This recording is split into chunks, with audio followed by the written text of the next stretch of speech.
बघितलं होतं तर फॉस्फरसचे गुणधर्म बघितले होते. फॉस्फरसचे प्रकार बघितले होते वर्गीकरण क्लासिफिकेशन मध्ये. सेंद्रिय फॉस्फरस ऑर्गॅनिक आणि असेंद्रिय फॉस्फरस इनऑर्गॅनिक.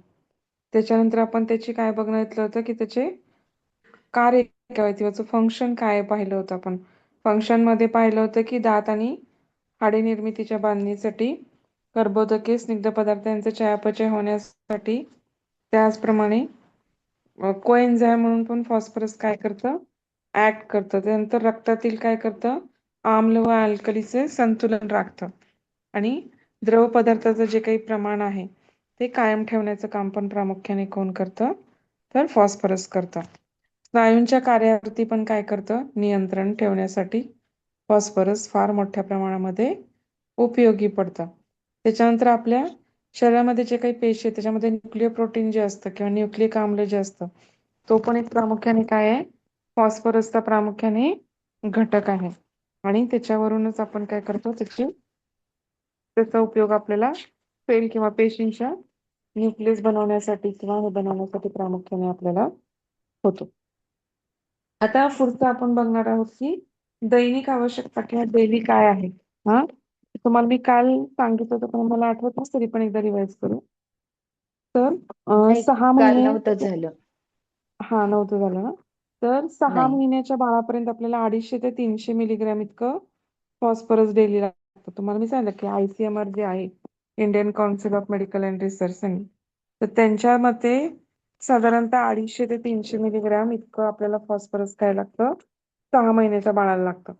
नंतर 1 वर्षाच्या बाळाला आपल्याला साधारणतः 250 ते 400 मिलीग्रॅम इतकं फॉस्फरस लागतं.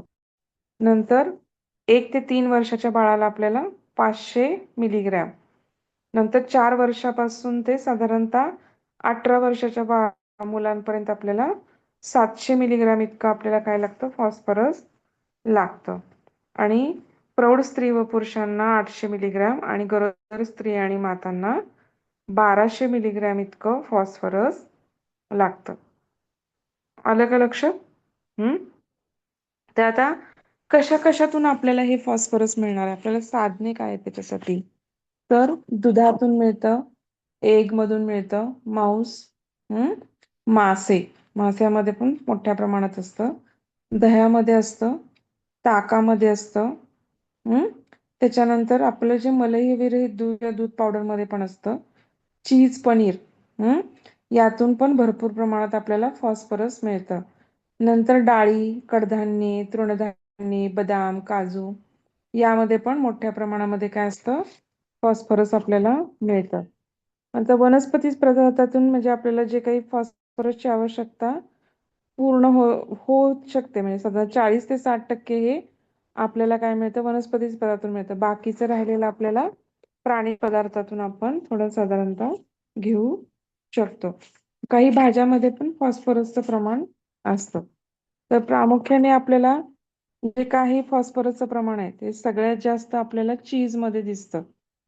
चीज मध्ये साधारणतः 100 ग्रॅम चीज मध्ये 520 मिलीग्रॅम इतकं फॉस्फरस असतं. दूध पावडर कॉन्सन्ट्रेटेड असते, कारण दुधातले बाकीचे सगळे कंटेंट पाणी काढून आपण ते ड्राय केलेलं असतं. तर त्याच्यामध्ये प्रामुख्याने दूध पावडर मध्ये मात्र 100 मिलीग्रॅम दूध पावडर मध्ये 730 मिलीग्रॅम इतकं फॉस्फरस असतं. बदाम आणि काजू मध्ये 100 ग्रॅम बदामामध्ये चीज मध्ये 490 किती मिलीग्रॅम, म्हणालात मॅडम? चीज मध्ये 520 मिलीग्रॅम, 100 मिलीग्रॅम चीज मध्ये अच्छा. 520 मिलीग्रॅम, दूध पावडर 100 मिलीग्रॅम मध्ये 730 मिलीग्रॅम, सोयाबीन मध्ये पण हा. असतं 100 मिलीग्रॅम, सोयाबीन मध्ये 690, तिळामध्ये 100 ग्रॅम हा. तिळामध्ये 570 मिलीग्रॅम इतकं फॉस्फरस असतं. नंतर बदाम आणि काजूमध्ये 100 ग्रॅम बदाम, 100 ग्रॅम काजूमध्ये 490 मिलीग्रॅम इतकं काय असतं, फॉस्फरस असतं. नंतर त्याच्या खालोखाल मासे, त्याच्यामध्ये साधारणतः मास्यामध्ये 410 मिलीग्रॅम इतकं असतं. आलं का लक्षात? खव्यामध्ये पण 420 हा. मिलीग्रॅम इतकं फॉस्फरस असतं.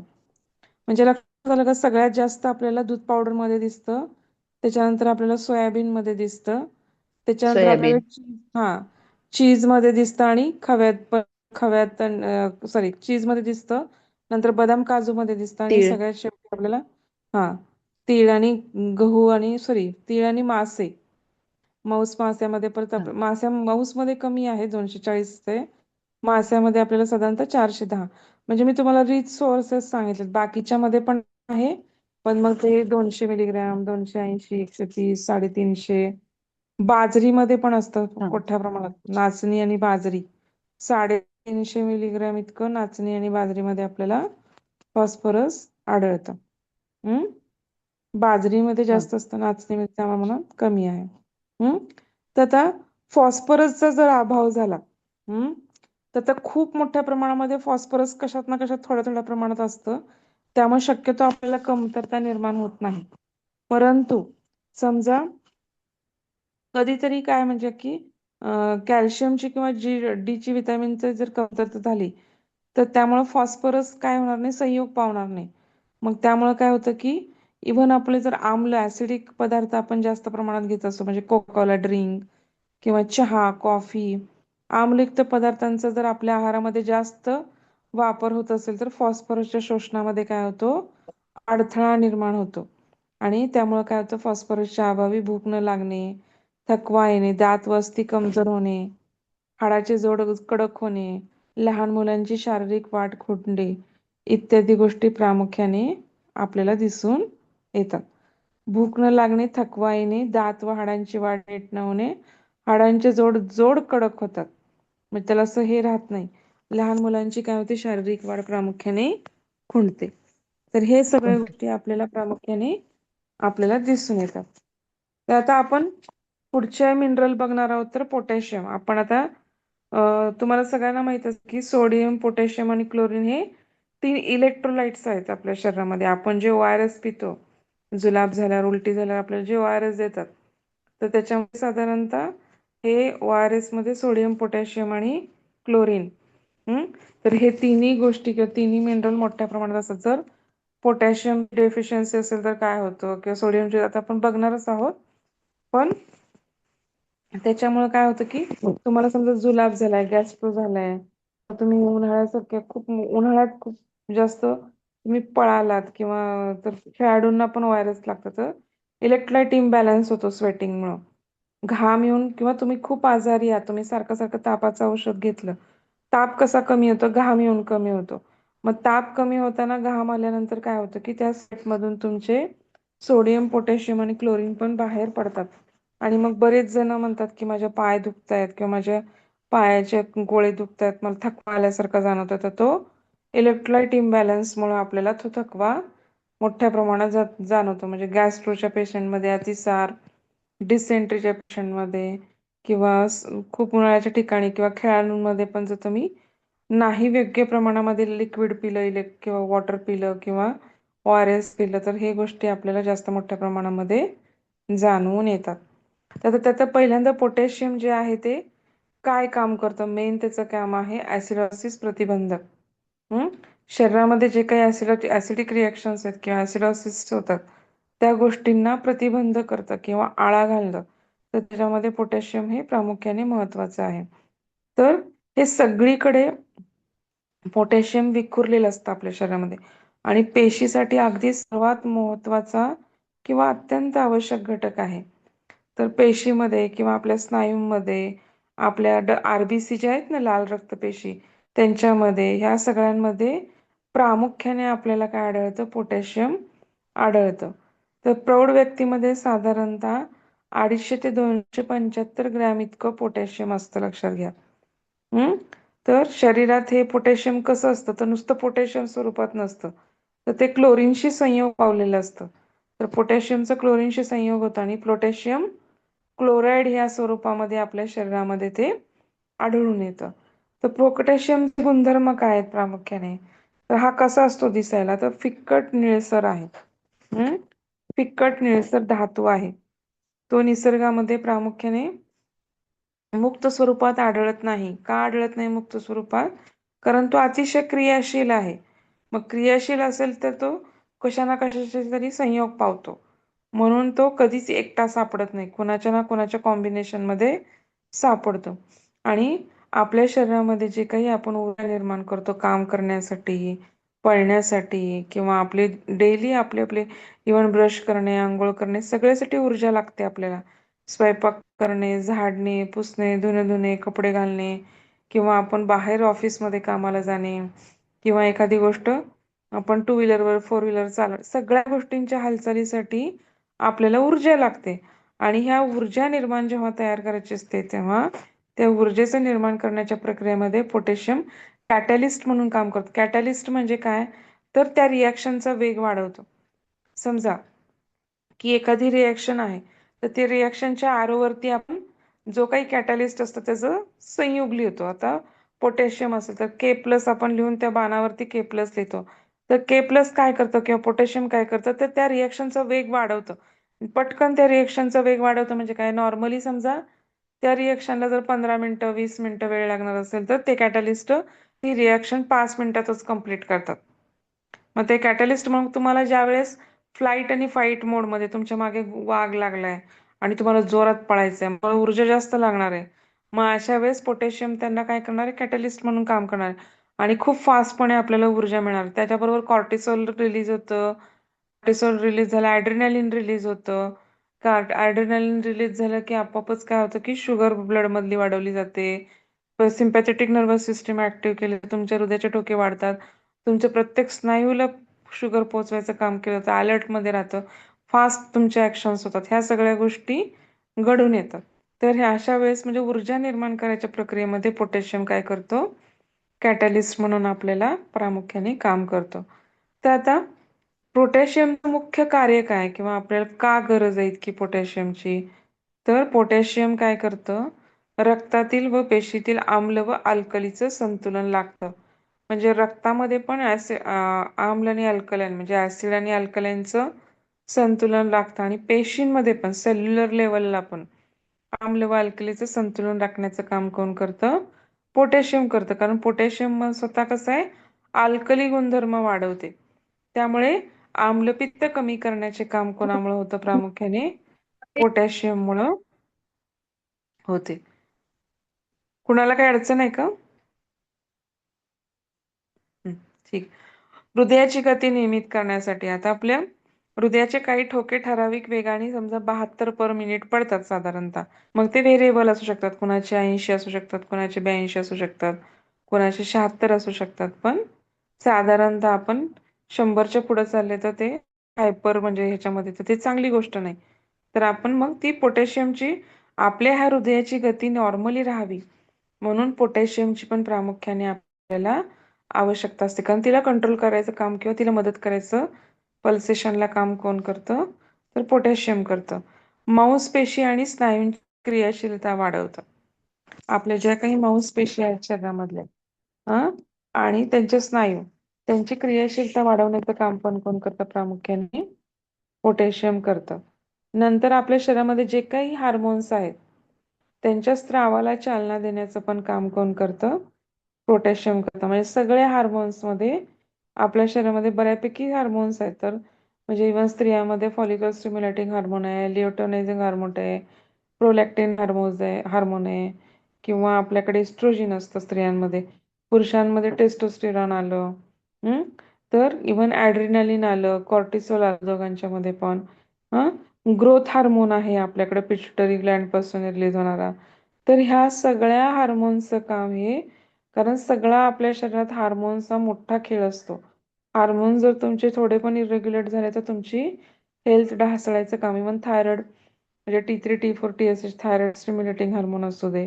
तर हे सगळ्या हार्मोन्सला चालना देण्याचं काम म्हणजे त्यांच्या स्त्राव निर्मितीला मदत स्त्राव तयार होण्यासाठी काही ठराविक वेळी हा मदत करतो. स्त्रियांच्या शरीरातील स्त्रियांच्या शरीरामध्ये जास्त हार्मोनचा अजून मोठ्या प्रमाणात पुरुषांपेक्षा खेळ असतो. कारण प्रेग्नन्सी, लॅक्टेशन त्याच्यामुळे अजून मोठ्या प्रकारे मोठे हार्मोन स्त्रियांमध्ये असतात. मग त्यामुळं आणि हे अगदी नाजूक साखळी आहे. तर तिला संतुलित राखण्याचं काम पण पोटॅशियममुळं होते. रक्तातील आपल्या प्रथिनांचे संश्लेषण प्रक्रियेमध्ये सुद्धा आता आपण जे प्रथिने खातो ते प्रथिने जे रक्तामध्ये अमिनो ऍसिड्स किंवा नत्राम्ल हिंडत असतात तेव्हा त्यांना संश्लेषण प्रक्रियेत सहाय्यक म्हणून पोटॅशियम कार्य करते. परत रक्त शुद्ध करण्यामध्ये किडनीला मदत करते. किडनीमध्ये खूप मोठं किडनी हा एक भाग नुसता, त्याच्यामध्ये परत त्याचे मेड्युला, त्याचा कॉर्टेक्स भाग असतो. परत ते ग्लोमेरुलस फिल्ट्रेशन होतं त्याच्यामध्ये. तर त्या फिल्ट्रेशनला वेगवेगळ्या प्रकारचे त्याच्यामध्ये लेयर्स असतात परत. तर त्या लेयर्समध्ये फिल्ट्रेशन करायचं काम किंवा त्यांना स्वच्छ करायचं कामामध्ये पोटॅशियम काय करतं, प्रामुख्याने मदत करतं. नंतर हाडाचे एकत्रितकरण होण्यासाठी पण पोटॅशियम मोठ्या प्रमाणात मदत करतं. जसं फॉस्फरस, व्हिटॅमिन D3 आणि कॅल्शियम जसं हाडांच्या बळकटीसाठी लागतं, तसं त्या सगळ्यांच्या एकत्रीकरणाला पोटॅशियमची पण आवश्यकता असते. लक्ष आलं का? आम्ल आणि अल्कलीचे संतुलन राखतं, हृदयाची गती नियमित करतं, मांसपेशी आणि स्नायूंना क्रियाशीलता वाढवतं, हार्मोनच्या स्रावाला चालना देतं, रक्तातील प्रथिनांचं संश्लेषण करतं आणि हाडाचे एकत्रीकरण होण्यासाठी पण पोटॅशियमची आवश्यकता मोठ्या प्रमाणामध्ये असते. हे आपण जवळजवळ 7 कार्य किंवा 7 फंक्शन्स आपण बघितले. आता आपल्याला दैनिक आवश्यकता किती किंवा रिकमेंडेड डेली अलाउन्सेस किती आहे ते आपल्याला बघायचंय. प्रौढ स्त्री व पुरुषांना साधारणतः 1.7 ते 5.5 मिलीग्रॅम, लक्षात ठेवा. 1.7 पासून 5.5 मिलीग्रॅम नाही, ग्रॅमवर. 1.7 ते 5.5 ग्रॅम इतकी पोटॅशियमची आवश्यकता असते. चुकून मिलीग्रॅम म्हणलं, ग्रॅम मध्ये आहे ते. प्रौढ स्त्री व पुरुषांना रोज 1.7 ते 5.5 ग्रॅम इतकी पोटॅशियमची आवश्यकता असते. तर मुलांना 0.9 ते 3.0 ग्रॅम इतकी डेली आवश्यकता असते पोटॅशियमची. मग आता आपल्याला ह्या डेली अलाउन्सेस कळले किती आहेत. आता कशातून मिळणार आपल्याला हे? तर सर्व प्रकारच्या प्राणीज आणि वनस्पती पदार्थामध्ये पोटॅशियम आढळते, त्यामुळे सहसा अभाव निर्माण होत नाही. तर कशा कशात असतं? उडीद डाळीत असतं, चवळीत असतं, मूग डाळीत असतं, हरभरा डाळीत असतं, रताळ्यामध्ये आहे, माठाची पाने, शेवगाची पाने, यामध्ये पण काय असतं प्रामुख्याने? तुम्ही नारळाचं शहाळं पिता, तर त्या नारळाचं जे पाणी आहे, तो पण खूप मोठ्या प्रमाणात पोटॅशियमचा काय असतो? रिच सोर्स असतो. आलं का लक्षात? साधारणतः आपण ते कमळाचं देठ असतं ना, कमळ देठ खातात बरेच लोक. आपल्याकडे मिळत नाही शक्यतो, पण काही ठिकाणी जिकडे कमळाची शेती केली जाते तिथे कमळाच्या देठांमध्ये पण साधारणतः 3007 म्हणजे 100 ग्रॅम कमळाच्या देठामध्ये 3007 मिलीग्रॅम इतकं पोटॅशियम असतं. तूर डाळीमध्ये 100 ग्रॅम तूर डाळीमध्ये 1104 मिलीग्रॅम इतकं पोटॅशियम असतं. मूग डाळीमध्ये 1150, 100 ग्रॅम मूग डाळीमध्ये 1150 ग्रॅम. मटकी, आपण जी मटकी कडधान्य खातो, 100 ग्रॅम मटकीमध्ये 1096 ग्रॅम इतकं पोटॅशियम असतं मॅडम हे मिलीग्रॅम. परत एक वेळेस सांगा ना प्रमाण. आता 100 ग्रॅम तूर डाळ घेतली तर 1104 मिलीग्रॅम इतकं. हा. मटकी 100 ग्रॅम मटकी घेतली तर 1096 मिलीग्रॅम. हम्म. तूर डाळ झालं, मटकी झाली. मूग डाळीमध्ये 1150 मिलीग्रॅम. चवळी आपण हम्म. बघितली, चवळी मटकी मटकी बघितली 1096, चवळीमध्ये 1131 मिलीग्रॅम इतकं असतं. हम्म. हम्म.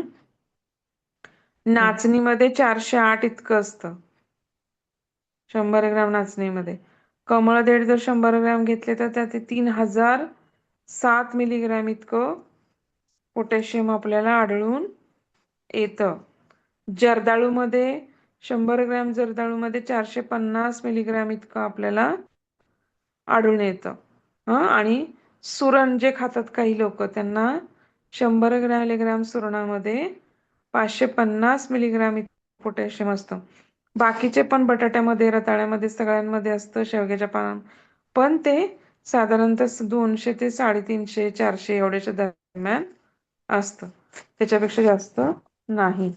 मी तुम्हाला हायर सोर्सेस सांगितले आणि मिडल सोर्सेस सांगितले, लक्षात घ्या.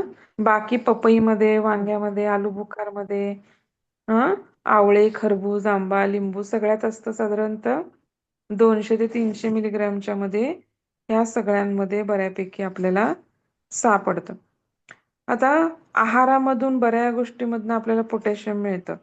त्यामुळे शक्यतो अभावाची लक्षणे आपल्याकडे आढळून येत नाहीत. परंतु आढळत नाही. काही स्थितीमध्ये अभाव, मी तुम्हाला सांगितलं तसं उलट्या होणे किंवा जुलाब होणे याच्या वेळेस काय होतं की तुमच्या शरीरामधनं बाहेर पडतं ते. त्यामुळे पोटॅशियमचं काय होतं, पाणी खूप मोठ्या प्रमाणात पाणी बाहेर पडतं. पाणी बाहेर पडलं की डिहायड्रेशन होतं आणि डिहायड्रेशन झालं की आपापच इलेक्ट्रोलाइट इम्बॅलन्स होतं आणि मग अशामध्ये पोटॅशियम आपल्याला काय होतं प्रामुख्याने कमी किंवा मधुमेहासारख्या व्यक्तीमध्ये आम्लता वाढली किंवा ऍसिडिक गोष्टी वाढल्या किंवा त्यांनी जास्त बर्गर, कोल्ड्रिंक्स जर असं पिलं चहा, कॉफी तर आपोआपच आम्लता वाढते. मग त्याच्यामध्ये पण ह्याचा अभावाचा परिणाम आपल्याला आढळून येतो. इव्हन तुम्हाला किडनी विकार आहेत म्हणजे तुम्ही डायलिसिसवर आहात किंवा तुमची किडनी चांगली नाही आहे, तुमची किडनी फंक्शन नीट होत नाही, तर त्यावेळेस काय होतात मूत्राद्वारे आपल्या पोटॅशियम बाहेर जाऊ शकतं आणि मग त्यामुळे आपल्याला काय करतात मग कधी कधी मग त्याच्यामुळे पण आपल्याला पोटॅशियमचा अभाव काय होतो दिसून येतो. आणि समजा तुम्हाला स्टिरॉइड सारखी औषधं चालू असतील, काही लोकांना रिमॅटिड आर्थरायटिससाठी स्टिरॉइड चालू असतात, तर काही ऑटोइम्युन डिसिजेसला स्टिरॉइड शिवाय ट्रीटमेंटच नसते. किंवा मग आता सुष्मिता सेनला ॲड्रेनालिन ग्लॅन्ड मधून हेच सिक्रेट कॉर्टिसोलच सिक्रेट होत नव्हतं किंवा ॲड्रेनालिन पण सिक्रेट होत नव्हतं. तिला कितीतरी दिवस तिला स्टिरॉइडवर ठेवण्यात आलं होतं. नंतर तिने लाईफस्टाईल चेंज करून एक्सरसाइजनी त्या सगळ्या गोष्टीवरती कंट्रोल आणला. पण अशी खूप अपवादात्मक उदाहरणं सांगू शकतो की आपण ती रिव्हर्स होतात. हा पण त्याला मग तेवढं तेवढं त्यांच्याकडे डेडिकेशन आपल्याकडं पाहिजे. हम्म तर ह्या पोटॅशियमच्या अभावाचा आपण आता बघितलं कशा कशामुळे अभाव होऊ शकतात. आता पोटॅशियमचे अभाव झाले तर काय लक्षणं दिसणार आहेत आपल्याला, तर प्रामुख्याने आपल्याला थकवा जाणवतो पहिल्यांदा. हम्म आपल्या सगळ्या मांसपेशी काय होतात कमजोर होतात. पोट फुगणे, निरुत्साहीपणा, हातापायांना आपल्या कंप येतो, मनामध्ये प्रामुख्याने गोंधळ निर्माण होतो, खूप खूप घाम येतो, आपल्याला थंडी सहन होत नाही आणि आपली हाडे पण काय होतात पोटॅशियमच्या कमतरतेमुळे ठिसूळ बनतात आणि ती लवकर मोठ्या प्रमाणात तुटू शकतात आणि जखमा पण आपल्या शरीराला झालेल्या भरून येत नाहीत.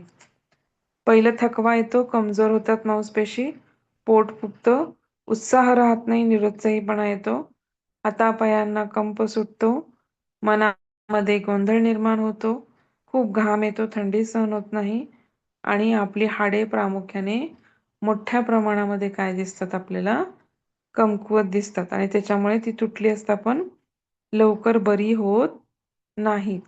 हे आपण काय बघितले पोटॅशियमच्या अभावाचे परिणाम बघितले. पण समजा जर आधिक्य झालं पोटॅशियमचं आपल्या शरीरामध्ये किंवा आपल्या रक्तामध्ये आधिक्य झालं तर काय होतं प्रामुख्याने, मग हे कधी वाढतं आधिक्य, तर शक्यतो तुम्हाला मूत्रपिंड म्हणजे वृक्क किंवा ॲड्रिनल ग्रंथी मूत्रपिंडाच्या वरच्या त्यांच्या विकारामध्ये रक्तातील पोटॅशियमचे प्रमाण काय होतं प्रामुख्याने वाढू शकतं आणि मग यामध्ये काय होतं खराब पेशीतून बाहेर पडलेलं पोटॅशियम आहे ते रक्तात उतरतं आणि त्यातून काय होतो ॲड्रिनल ग्रंथीचा आधार होतो. पोटॅशियमचे जर आधिक्य झालं तर आपल्या हृदयाचे स्नायू पण प्रामुख्याने दुर्बल होतात. हृदयाच्या आपल्या गतीवरती पण हानिकारक परिणाम होतो. पण आपल्या पोटॅशियमचं शोषण कुठून होतं प्रामुख्याने, तर प्रामुख्याने आपलं शोषण होतं ते लहान आतड्यामध्ये होतं.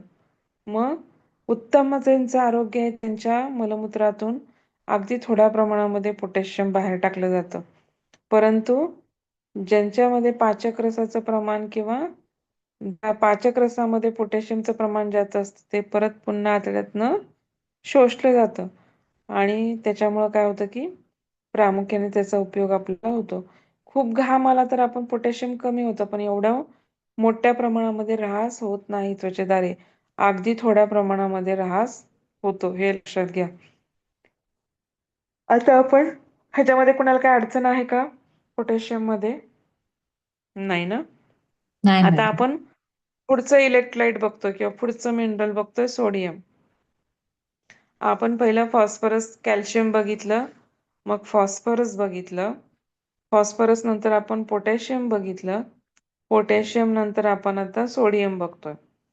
तर सगळ्यांना माहिती आहे, तुम्ही जे जे डेली मीठ खाता ते म्हणजे सोडियम म्हणजे मीठ. तर अनेक वर्षापासून मिठाला काय म्हणलं जातं, आपल्या सोडियम क्लोराईडचा आपण वापर आहारात करतो. कारण कुठल्याही गोष्टीला मिठाशिवाय थोडी पण चव येत नाही. मीठ न खात न जेवत न घेता खाणाऱ्या प्राण्यामध्ये खूप म्हणजे कमी अपवादात्मक लोक असे आहेत की विदाऊट मीठ जेवण जेवू शकतात. तर प्रामुख्याने आपल्याला काय दिसतं की सोडियम काय आहे, सर्व तंतूमध्ये किंवा सर्व आपल्या शरीरामध्ये, आपल्या द्रवामध्ये सोडियम असतं. साधारणतः जर 65 किलो वजनाचा स्त्री किंवा पुरुष घेतला तर त्याच्यामध्ये साधारणतः 256 ग्रॅम इतकं मीठ असतं, पूर्ण शरीरात जर मीठ पकडलं तर. आणि त्यातले अर्धे प्रमाण पेशी बाहेरच्या द्रवात असते, तर राहिलेल्यापैकी बाकीचं जे असतं ते 96 ग्रॅम हे हाडात आणि 32 ग्रॅम पेशीमध्ये. कसं विभाजन केलंय बघितलं का? तर आपल्या ज्या काही पेशी आहेत त्याचे दोन फ्लुइड असतात, इंट्रासेल्युलर फ्लुइड आणि एक्स्ट्रासेल्युलर फ्लुइड. म्हणजे जे सेलच्या आत आहे त्याला आपण इंट्रासेल्युलर म्हणतो आणि जे सेलच्या बाहेर आहे त्याला आपण एक्स्ट्रासेल्युलर फ्लुइड म्हणतो. तर हे जे काही सोडियम आहे ते ह्या इंट्रासेल्युलर आणि एक्स्ट्रासेल्युलर फ्लुइडमध्ये आपल्याला प्रामुख्याने काय होतं, आढळून येतं. आणि त्याचं काय होतं प्रामुख्याने, तर राहिलेलं मग आता हे जेवढं पेशीत आहे त्याच्यापैकी राहिलेलं जे काही आहे ते आपल्याला 96 ग्रॅम जे आहे ते हाडामध्ये आढळतं आणि 32 ग्रॅम आहे ते पेशीमध्ये आढळतं. अशा प्रकारे आपल्याला त्याचं डिस्ट्रीब्युशन माहीत पाहिजे. म्हणजे 96 ग्रॅम आपल्या हाडामध्ये वापरलं जातं आणि 32 ग्रॅम हे पेशीमध्ये साठवलेलं असतं. आणि आहारामध्ये कशाच्या स्वरूपात असतं, तर सोडियम क्लोराईडच्या स्वरूपामध्ये आपल्याला ते दिसून येतं. आपण जे मीठ खातो ते सगळेजण आपण सोडियम क्लोराईड खातो, लक्षात घ्या. तर आता सोडियमचं शोषण कशामध्ये होतं, संपूर्णपणे आपल्या आतड्यातूनच होतं. तर सोडियमच्या संतुलनामुळे काय होतं, तर जे काही अल्डोस्टेरॉन किंवा ॲड्रिनल ग्रंथीच्या स्रावावरती जे हार्मोन अवलंबून असतात, त्यांना काय होते, सोडियमची शरीराला जास्त गरज असेल तर अल्डोस्टेरॉन जास्त प्रमाणात सवते आणि मूत्रपिंडातून बाहेर पडणाऱ्या मिठाचे पुन्हा, कळलं का सोडियमचं संतुलन कसं केलं जातं.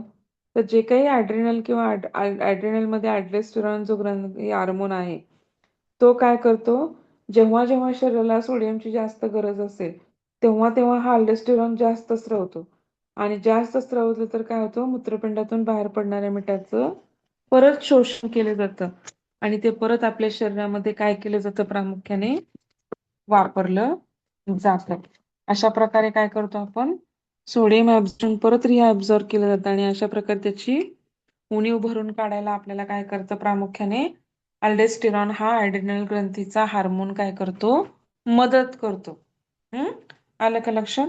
आता गुणधर्म काय आहे त्याचे, तर प्रामुख्याने हा रुपेरी रंगाचा, रुपेरी म्हणजे अगदी सिल्वर कसं असतं तशा रंगाचा असतो, अतिशय क्रियाशील आहे, कंटिन्युअसली ऍक्टिव्ह असतो आणि अल्कधर्मी धातू आहे. आणि हे कसं असतं, नरम असतं, लवचिक असतं सोडियम. आणि इतर क्षाराबरोबर पण आपल्या शरीरामध्ये ते आढळतं, किंवा कारण क्रियाशील असल्यामुळं कुठल्या ना कुठल्या क्षाराबरोबर त्याचं संयोग सापडतं आपल्याला. आता सोडियमची कार्य काय आहेत किंवा सोडियमचं फंक्शन काय लक्षात घ्या. तर सोडियम काय करतं प्रामुख्याने, तर आपल्या पेशी बाहेरचे जे द्रव्य आहे, मी तुम्हाला सांगितलं इंट्रासेल्युलर फ्लुइड आणि एक्स्ट्रासेल्युलर फ्लुइड. तर पेशी बाहेरचं जे द्रव्य आहे त्याच्यामध्ये काय असतं, मुबलक प्रमाणात असतं आणि त्यामुळं काय करतं, इतर क्षारांसोबत ते आपल्या शरीरांतर्गत पाण्याच्या क्षाराचं म्हणजे एक्स्ट्रासेल्युलर ऑस्मोटिक प्रेशर बॅलन्स करण्याचं काम करतं. इंट्रासेल्युलर आणि एक्स्ट्रासेल्युलर म्हणजे पोटॅशियम आणि सोडियम हे दोघं एकमेकावर डिपेंडंट असतात. तर ते दोघं काय करतात, दोघांचं बॅलन्सिंग करतात की त्या लिक्विडचं, इंट्रासेल्युलर आणि एक्स्ट्रासेल्युलर फ्लुइडचं संतुलन. नाहीतर मग काय होईल, तुमच्याला इडिमा येऊ शकतो, तुमच्या अंगावर सूज येऊ शकते किंवा वॉटर रिटेन्शन होऊ शकतं. तर मोठ्या प्रमाणात ह्यांचा रोल आहे. तर मग हे सोडियम काय करतं, तर प्रामुख्याने आपल्या शरीरामध्ये काय करतं, तर क्षारांचं संतुलन राखण्याचं कार्य करतं. म्हणजे द्रवाचं तर संतुलन राखतंच. इंट्रासेल्युलर त्याबरोबर क्षारांचं पण संतुलन राखण्याचं कार्य करतं. नंतर आम्ल व आम्लकरीचं पण संतुलन राखतं पोटॅशियम सारखं. आणि काय होते त्यामुळे शरीरातील रासायनिक क्रिया योग्य पद्धतीने घडतात. नंतर काय करतं, स्नायूंची हालचाल, आपल्या जी काही स्नायूंची सगळी हालचाल आहे आणि त्याच्यावरती आणि रसवाहिन्या म्हणजे लिम्फॅटिक ड्रेनेज. जसं आपलं ब्लड वाहतं शरीरातून तसं लिम्फ वाहतं. लिम्फ नावाचा द्रव्य हा लिम्फॅटिक सर्क्युलेशनमध्ये वाहत असतो.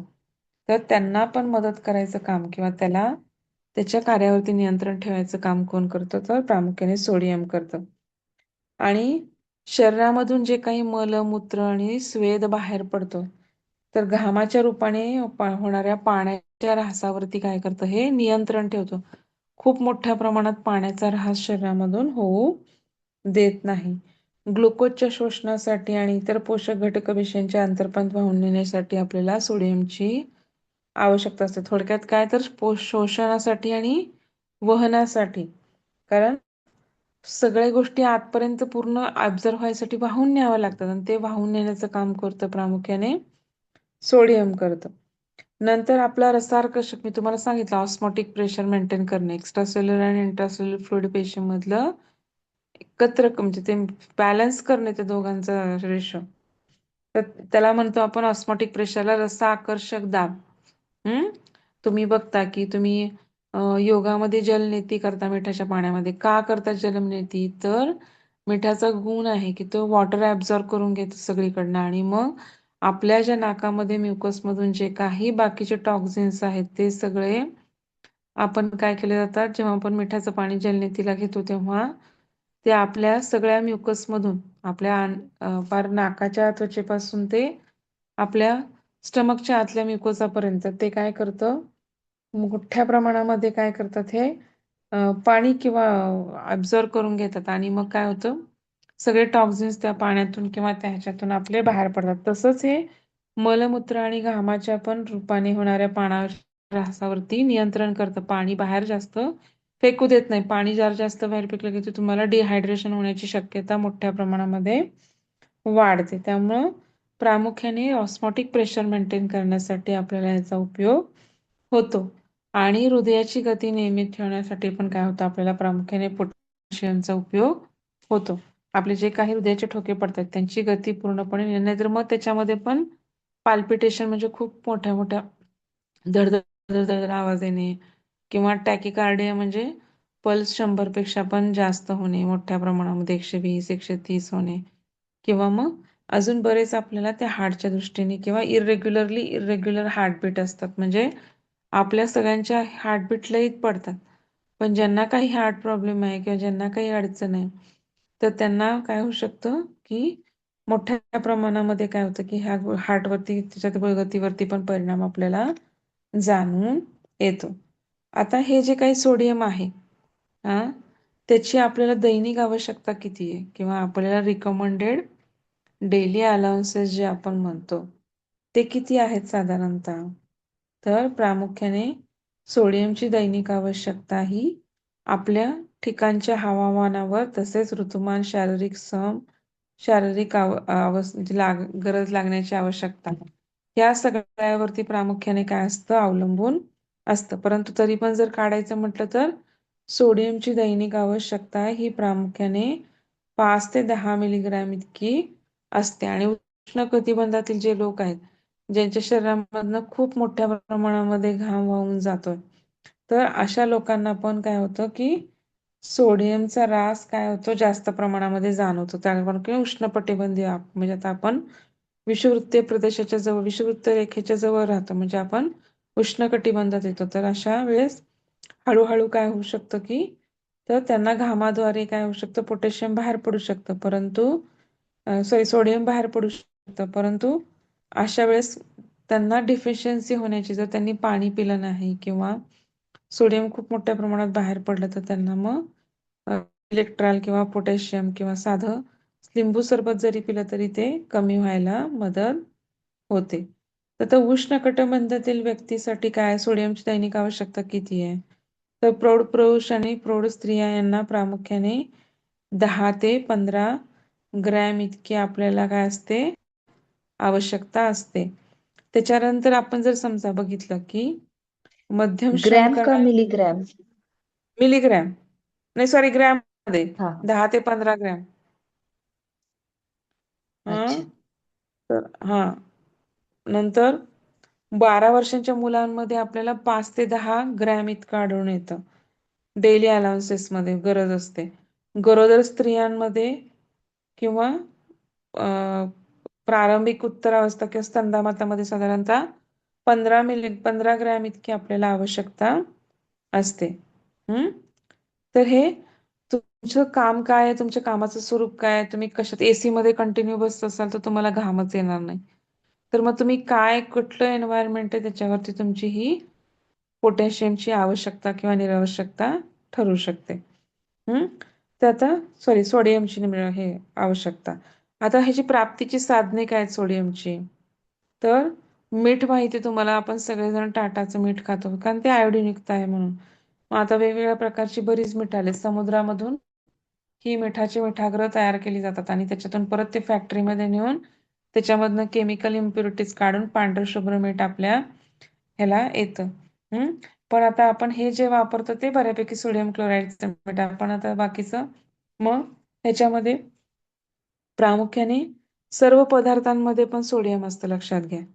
तर म्हणजे उडीद डाळ म्हणा, कोवळी तूर, तूर डाळ, मटकी, मूग, मूग डाळ, आंबा, केळी, खरबूज, सफरचंद आणि जांभूळ, त्या सगळ्यांमध्ये, मेथीमध्ये, अननसामध्ये, तर सगळ्यांमध्ये प्रामुख्याने आपल्याला सोडियम आढळून येतं. तर आता सगळ्यात रिच सोर्स म्हणजे आपल्याला माठ. माठ जी वनस्पती आहे किंवा आपण पालेभाजी खातो माठची, तर त्याच्यामध्ये मोठ्या प्रमाणात 230 ग्रॅम इतकं आपल्याला सोडियम आढळून येतं.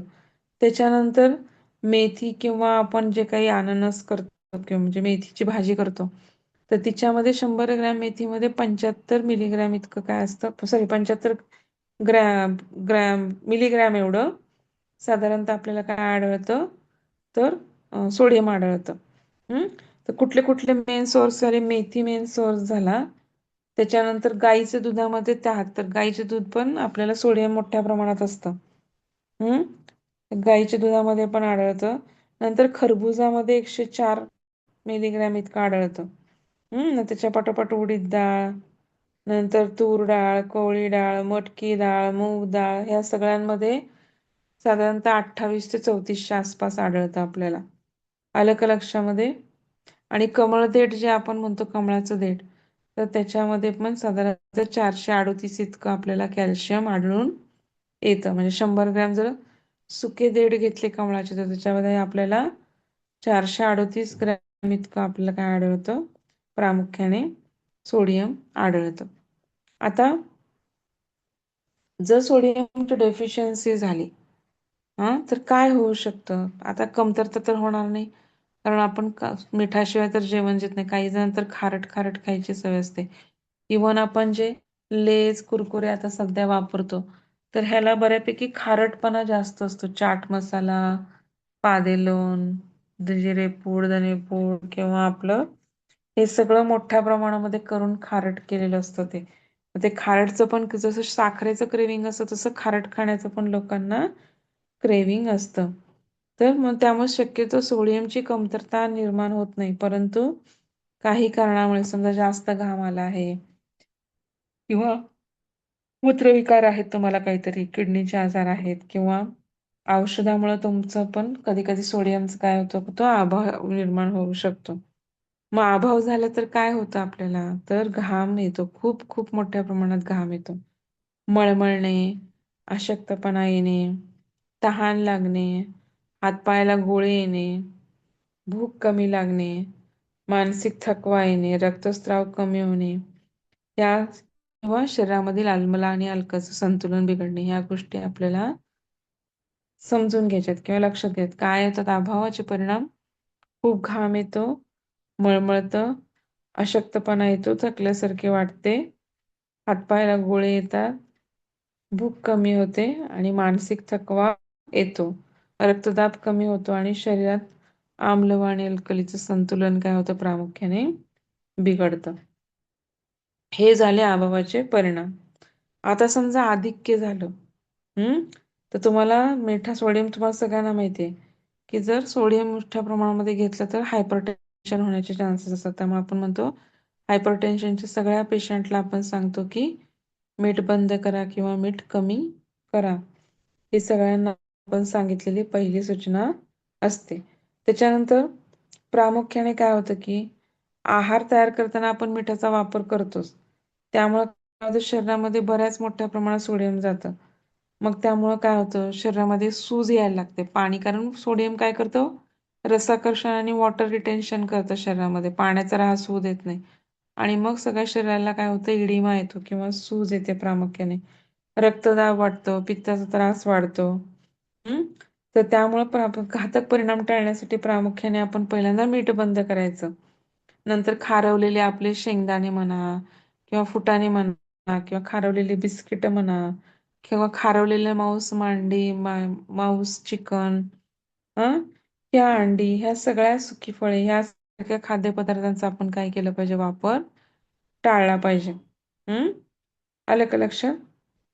आता कडधान्य मध ताजी फळे आणि फळभाज्या यांचा आपण ह्याच्याबरोबर काय केलं महाराजांनी म्हणजे आपलं हे लोकांनी काय करायला पाहिजे की साधारणतः तसं अवॉइड केलं पाहिजे. म्हणजे मांस म्हणा मासे म्हणा चिकन म्हणा अंडी म्हणा म्हणजे ज्याच्यामध्ये खारवलेले पदार्थ जास्त म्हणजे आपण हे कुरकुरे लेज सॉल्टेड खातो खूप मोठ्या प्रमाणात सॉल्टेड असतात. इव्हन बाहेरचे वेफर्स पण खूप मोठ्या प्रमाणात सॉल्टेड असतात कारण ते सॉल्टेड खाल्लं की तुम्हाला परत खावंसं वाटतं. तर ते सगळं काय केलं पाहिजे आपण प्रामुख्याने अवॉइड केलं पाहिजे. प्रामुख्याने मीठच बंद केलं पाहिजे आहारातलं म्हणजे कमी केलं पाहिजे. मीठ बंद करणं तर शक्य नाही पण कमी केलं पाहिजे. पण सिव्हिअर हायपरटेन्शन असेल इडिमा असेल तर आपण मीठ कमी करा किंवा बंद करा असं पण सांगतो. आता प्रामुख्याने आपण काय काय बघितलं फॉस्फरस बघितलं पोटॅशियम बघितलं सोडियम बघितलं. तर क्लोरीनला आपण थोडी सुरुवात करू. आता हे तिसरं इलेक्ट्रोलाइट आहे. आपण जे इलेक्ट्रोलाइट आणि मिनरल इलेक्ट्रोलाइट म्हणून पण हे काम करतात आणि हे शरीरामध्ये मिनरल पण आहेत थोडक्यात. खनिज पण आहेत किंवा धातू आहेत किंवा मिनरल आहेत आपण असं म्हणू शकतो. तर आपण जसं बघितलं की बाबा पोटॅशियमचं बघितलं की बाबा ते कसं करतं अल्कलाईन किंवा ऍसिडॉसिस प्रतिबंधक आहे. सोडियमचं बघितलं आपण साधारणतः. तसं क्लोरीन काय आहे नैसर्गिक जंतुनाशक आहे. जसं आपलं जीवनावश्यक सोडियम कसं आहे जीवनावश्यक आहे. पोटॅशियम कसं आहे अल्कलाईन आहे त्यामुळे ऍसिडॉसिस थांबवतं आणि क्लोरीन मात्र नैसर्गिक जंतुनाशक आहे. तुम्ही बघा क्लोरिनेटेड स्विमिंग टँकमध्ये क्लोरिनेटेड वॉटर केलं जातं ते स्टराईल करायसाठी किंवा तुमच्या इव्हन मोठे मोठे प्लांट जे असतात त्याच्यामध्ये पण क्लोरीन काय केलं जातं पसरवलं जातं जंतुनाशक करण्यासाठी. मग थोडी चव येते प्राण्याला क्लोरीनची. लक्षात आलं का? तर तसं शरीरामध्ये आता आता वेगवेगळ्या नवीन अजून प्रोसिजर आल्या त्यामुळे क्लोरीनचा वापर कमी झाला. पण असं स्विमिंग टँकमध्ये प्रामुख्याने क्लोरिनेटेड वॉटर केलं जातं. तर शरीरामध्ये जे काही क्लोरीन आहे ते पेशींमध्ये आणि पेशीद्रव्यामध्ये असतं. आपल्या सेल्युलर लेवलला असतं अगदी. आणि सोडियम पोटॅशियम सोबत क्लोराईडचा पण खूप महत्वाचा रोल आहे किंवा खूप मोठ्या स्वरूपामध्ये ते आढळतं. तर कसा आहे गुणधर्म काय ह्याचा क्लोरीनचा? तर प्रामुख्याने काय करतं क्लोरीन कसं असतं की अंतःस्रावी क्लोरीन कसा हिरवट आहे. हिरवट रंगाचा असतो. पिवळा वायू असून हिरवट पिवळा वायू थोडक्यात नुसतं हिरवट नाही तर हिरवट पिवळा वायू आहे तो. थोडक्यात वायू स्वरूपात असतो आणि त्याच्या वासाने काय होते प्रामुख्याने आपल्याला गुदमरल्यासारखे होते. तर आता क्लोरीनची कार्य काय आहेत? तर कार्बन डायऑक्साईड जो काही आपण घेतो त्याचं सुयोग्य वितरण करायसाठी आणि पेशीमधील परस्पर देवाणघेवाणीचं कार्य सुरळीत करण्यासाठी आपल्याला प्रामुख्याने क्लोराईडची आवश्यकता असते. आणि अंतःस्रावी ग्रंथीमध्ये पण हार्मोन्स निर्माण करण्यासाठी आपल्याला प्रामुख्याने काय असतं की आवश्यकता लागते याची क्लोरीनची.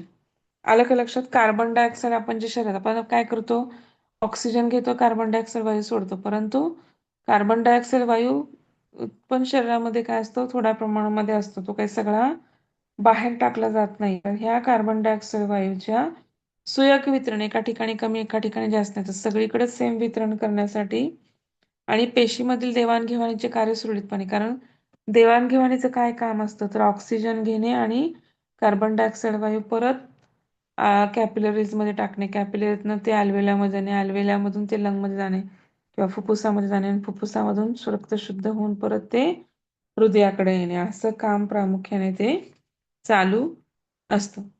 रक्तातील आम्ल व अल्कलीचे संतुलन राखण्याचं काम पण कोण करतं, तर क्लोरीन करतं. आणि पोटॅशियम क्लोराईडच्या रूपामध्ये काय होतं, प्रामुख्याने प्रथिनाच्यासाठी चयापचयासाठी आवश्यक लागणारे, आता तुम्ही बघितलं होतं मगाशी आपण, पोटॅशियम क्लोराईडचे संयुग होतं आणि पोटॅशियम क्लोराईड तयार होतं.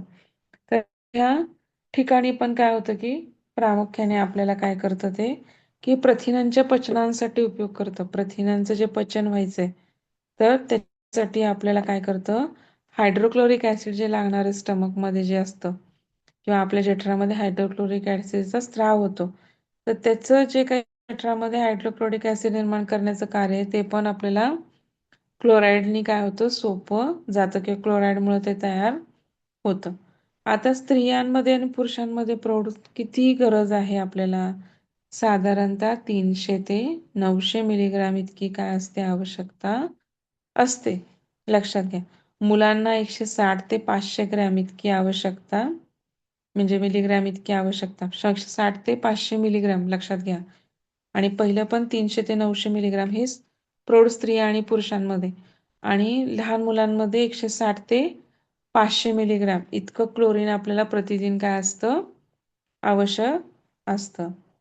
तर मीठ हे काय उत्तम साधन आहे, कारण सोडियम क्लोराईडच्या स्वरूपामध्ये त्यामध्ये मिठामध्ये पण क्लोराईड असतं, त्यामुळे मिठामधून पण मिळतं. परंतु त्याशिवाय डाळी, कडधान्ये, तृणधान्ये ह्याच्यामध्ये पण आपल्याला प्रामुख्याने काय दिसतं, की हे क्लोराईड आपल्याला प्रामुख्याने दिसतं. भाज्यांमध्ये, फळांमध्ये, टरबुजांमध्ये पण असतं. तर शेवग्याची जी पानं आहेत, 100 ग्रॅम जर आपण शेवगा घेतला तर त्याच्यामध्ये साधारणतः 423 मिलीग्रॅम इतकं आपल्याला क्लोराईड आढळतं. नंतर आपण जे टरबूज घेतो किंवा कलिंगड, त्याच्यामध्ये 100 ग्रॅम टरबूज किंवा कलिंगडामध्ये 21 मिलीग्रॅम इतकं काय असतं, आपल्याला क्लोरीन आढळतं. आणि खरबुजामध्ये किती आहे ते, 80 मिलीग्रॅम. कढीपत्त्यामध्ये जास्त प्रमाणात असतं बघा क्लोराईड, 198. 100 ग्रॅम कढीपत्त्यामध्ये 198 मिलीग्रॅम इतकं आपल्याला क्लोराईड कढीपत्त्यामध्ये आढळतं. नंतर आपण जे कमळाचं देठ बघितलं त्याच्यामध्ये 444 मिलीग्रॅम, 100 मिलीग्रॅम जर 100 ग्रॅम जर आपण काय घेतलं, कमळाचं देठ घेतले तर त्याच्यामध्ये 444 मिलीग्रॅम इतकं आपल्याला काय आढळतं, क्लोराईड आढळतं. हम्म. नंतर वाटाणा, हरभरा, हरभरा डाळ, मूग डाळ ह्याच्यामध्ये साधारणतः 58 ते 90च्या आसपास आढळतं. जवस, ज्वारी, गहू या सगळ्यांमध्ये साधारणतः 40 पासून ते 58च्या मिलीग्राम इतक्या स्वरूपामध्ये ह्या सगळ्यांमध्ये आपल्याला आढळतं. कुठं कशामध्ये, गहू, ज्वारी, जव, मूग डाळ, वाटाणा, हरभरा आणि हरभरा डाळ याच्यामध्ये पण आपल्याला ते बऱ्यापैकी आढळून येतं. तर आता क्लोरीनचा जर अभाव शक्यतो तर आढळत नाही, कारण मिठामध्ये तर ते मिळतेच आपल्याला. परंतु जेव्हा सोडियममुळे रक्तदाब वाढतो किंवा आपण मीठ खाताना, मग त्यावेळेस आपल्याला मीठ बंद करायला सांगतात. तर तशा वेळेस आपल्याला काय होऊ शकतं, क्लोराईडच्या अभावाची लक्षणे आपल्याला काही वेळा दिसू शकतात. तर ह्याच्यामध्ये काय होतं प्रामुख्याने आपल्याला, तर हातापायांना वात येतो. क्लोराईडच्या अभावी आपली काय होतात, केस गळतात. लक्षात घ्या, आपल्या केसांचं खूप गळणं वाढतं, दात पडतात, अन्नाचं पचन होत नाही आणि शरीरातील द्रवांचं संतुलन काय होतं, बिघडतं. हम्म. तर हे काय आपण प्रामुख्याने बघितलं, तर क्लोराईड बघितलं. ह्याच्यामध्ये कुणाला काय अडचण आहे का? शेवग्याच्या पानात किती असतं मॅडम? शेवग्याच्या पानामध्ये 423 मिलीग्रॅम, 100 ग्रॅम जर शेवग्याची पानं घेतली तर 423 मिलीग्रॅम इतकं आपल्याला क्लोराईड त्याच्यामध्ये आढळतं. तर प्रामुख्याने हातापायांना वात येणे, केस गळणे, हा. हं? दात पडणे, अन्नाचं पचन न होणे आणि द्रवाचं संतुलन बिघडणे शरीरातील. एवढ्या गोष्टी आपल्याला क्लोराईडच्या अभावाने आपल्याला दिसून येतात. शक्यतो अभाव होतच नाही, कारण क्लोराईड बऱ्यापैकी सगळ्या गोष्टींमध्ये आपल्याला आढळतं. त्यामुळं कशात ना कशात तरी आपल्याला ते मिळतं. पण कधी कधी काय होतं, आपल्याला अडचण होते. तर आता पुढचं चालू करू आपण मॅग्नेशियम. पुढचं मिनरल घेऊ आपण. आता हे तिन्ही इलेक्ट्रोलाइट झाले. पोटॅशियम इलेक्ट्रोलाइट तर आहेत आणि मिनरल पण आहेत. पोटॅशियम म्हणा, क्लोरीन म्हणा आणि सोडियम म्हणा, आणि एकमेकावर डिपेंडंट काम करतात हे, कारण हे एकमेकाशी संयोग पावतात हे. पोटॅशियम क्लोराईड म्हणा किंवा सोडियम क्लोराईड म्हणा, हे संयोग आहेत, ते एकमेकाशी आणि एकमेकावरती डिपेंडंट काम करतात ते. कारण दोघांचं पण एकमेकावरती डिपेंडंट काम असतं, म्हणजे सोडियम क्लोराईड किंवा पोटॅशियमचं. आता मॅग्नेशियम बघायचं आपल्याला. तर प्रामुख्याने मॅग्नेशियमचं काय, तर मॅग्नेशियम सगळ्यात महत्वाचा धातू आहे आपल्या शरीरामध्ये, बरं का. तर अल्प प्रमाणात असतं आपल्याकडे मॅग्नेशियम, परंतु साधारणतः म्हणजे प्रौढ पुरुष जर बघितली तर त्याच्यामध्ये, त्यांच्या शरीरामध्ये 25 ग्रॅम इतकं आपल्याला मॅग्नेशियम सापडतं. किती असतं साधारणतः? प्रौढ पुरुषामध्ये 25 ग्रॅम इतकं असतं. आणि त्याच्यामध्ये 25 ग्रॅम मधलं साधारणतः 70% आपल्याला हाडामध्ये आढळतं. हाडामध्ये ते कुठल्या स्वरूपात असतं, तर फॉस्फेट आणि कार्बोनेटच्या स्वरूपामध्ये आपल्याला हाडामध्ये आढळतं. आणि 30% हे आपल्याला आपले दात, आपल्या शरीरातल्या पेशी, आपले रक्तद्रव्य जे का रक्त जे आहे आपल्या शरीरातलं, त्याच्यामध्ये आढळतं. तर आपण जर वारलो किंवा डेड बॉडी झाली आपली, ते हाडं आपण जाळतो ना बॉडी, तर त्याच्यामध्ये राखेमध्ये मॅग्नेशियम आपल्याला साधारणतः 1% एवढंच असतं, सापडतं किंवा म्हणजे मिळतं. तर म्हणजे थोडक्यात 1/5 शरीरातला भाग हा मॅग्नेशियमचा भाग हा आपला प्रथिनांमध्ये असतो. आलं का लक्षात? कारण मग अगदी प्रामुख्याने ते प्रथिनातूनच वापरलं जातं, परंतु जर समजा तुमच्याकडे कमी पडलं तर हाडातून आपल्याला मॅग्नेशियम पुरवलं जातं. नाही तर प्रामुख्याने 1/5 भाग हा प्रथिनांमध्ये असतो, तो प्रामुख्याने वापरला जातो. तर आता ह्याचे गुणधर्म काय आहेत मॅग्नेशियमचे?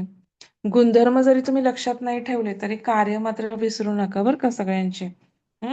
तुम्हाला सगळ्यांची जरी नाही गुणधर्म लक्षात राहिले, पण तुम्हाला साधारणतः त्याच्यावरनं काहीतरी निमोनिक्सची ट्रिक करून तुम्ही लक्षात ठेवू शकता एक एक शब्द घेऊन. तर वजनाला कसं आहे, मॅग्नेशियम हलका आहे, रुपेरी रंगाचा आहे आणि तंतुशील धातू आहे, प्रखर तेजाने जळतो. लक्षात घ्या, मॅग्नेशियम प्रखर तेजाने पेट घेतो किंवा जळतो. आणि हलक्या वजनाचा असल्यामुळे त्याच्यापासून काय केलं जातं, अनेक मिश्र धातू मॅग्नेशियम पासून बनवले जातात. आता हा जे काही रसायनशास्त्रज्ञ आहेत त्यांच्या मते मॅग्नेशियम कसं आहे प्रामुख्याने, तर हा धातू त्यांच्यामध्ये थंड आहे, लक्षात घ्या. नंतर अल्कली धर्मही आहे. अल्कली धर्मी असल्यामुळे मॅग्नेशियम आपण बऱ्याच वेळा अँटॅसिड म्हणून पण वापरतात मॅग्नेशियमचे. नंतर ताजे करणारा किंवा झोप आणणारा आहे. उन्हाळ्यात शांत आणि थंड ठेवतो. आपण जर खूप मोठ्या प्रमाणात दारू पित असू, अतिमद्य सेवन करत असू, तर मॅग्नेशियम कमी होतं किंवा मॅग्नेशियम डिस्ट्रॉय होतं, लक्षात घ्या. किंवा दारू पिणाऱ्यामध्ये त्यामुळे मॅग्नेशियमची डिफिशियन्सी असण्याची शक्यता खूप मोठ्या प्रमाणामध्ये असते. इव्हन जे दारू पितात त्यांच्या मूत्रातून ते मॅग्नेशियमचा ऱ्हास होतो किंवा मूत्रातून ते बाहेर फेकलं जातं. त्याच्यामुळे हातापायांना आपल्याला काय होतं, कंप सुटतो किंवा ट्रेमर्स येतात एक प्रकारचे, आणि अशा वेळेस आपण मॅग्नेशियम देणं उपयुक्त ठरतं. तर आता त्यांची कार्य काय आहेत, मॅग्नेशियमचे फंक्शन्स काय आहेत लक्षात घ्या.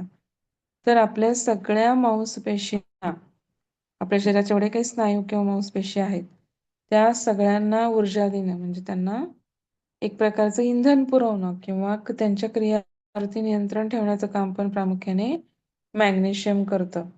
नंतर कॅल्शियम, पोटॅशियम आणि सोडियम याच्यावरती मॅग्नेशियम काय करतं, मिसळतं आणि त्याला हृदयाची गती नियंत्रित ठेवण्याचं काम पण मॅग्नेशियम करतं.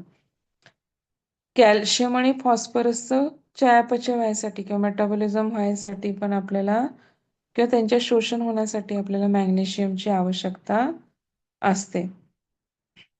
नंतर कर्बोदके, प्रथिने आणि स्निग्ध पदार्थ यांच्या पचनासाठी किंवा यांच्या चयापचयासाठी आपल्याला जे काही एन्झाईम्स मदत करतात त्या एन्झाईम्सला मदत करण्याचं काम कोण करतं? मॅग्नेशियम करतं. म्हणजे थोडक्यात लक्षात घ्या, कर्बोदके, स्निग्ध पदार्थ आणि आपले प्रथिने यांना चयापचयाला कोण काम करतं? मदत करतं तर विकर मदत करतात.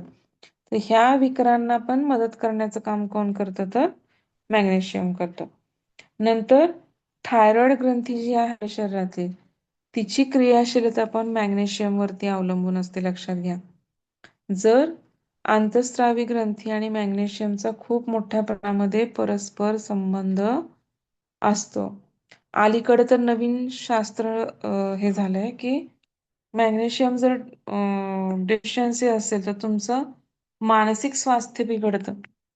तर सगळ्यात महत्वाचं म्हणजे मॅग्नेशियम मानसिक स्वास्थ्यासाठी महत्वाचा घटक आहे. त्यामुळं ज्यांचं मानसिक स्वास्थ्य चांगलं नाही किंवा मानसिक स्वास्थ्य बिघडू नये असं वाटतं, काही लोक ते सप्लिमेंटरी मॅग्नेशियम घेतात. तर आपलं मानसिक स्वास्थ्य चांगलं राहण्यासाठी मॅग्नेशियम लोक सप्लिमेंटरी म्हणून घेतात.